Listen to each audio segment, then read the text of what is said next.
This is a serious question for all teachers out there. When your students ask you something and you don't know it, do you tell them blatantly that you don't know the answer? Because I do, and I don't know if that's the right move or not. There's definitely like a misconception among students. When I was a student, I thought the same thing, but I feel like most students think that their teachers know every single little thing. They'll ask me the most obscure questions and they expect me to know the answer. Or sometimes they'll ask me something within my discipline, like they'll ask me the definition of a word, or they'll ask me how to use a certain device, and sometimes I can't remember off the top of my head, and I tell them straight up, I don't know. And then we will Google it together and find out. In my first year of teaching, I definitely tried to hide it. Like, I'd be like, oh, that's a really good question. Why don't you ask someone? And while they were asking their peer, I was quickly Googling the answer.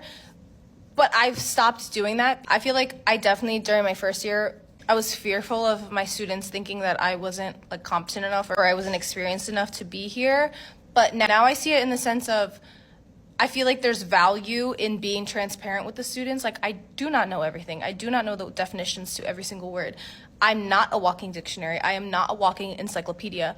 It's okay not to know things. I'm curious to know what everyone else does because, again, I'm not sure if saying, I don't know, is the best course of action.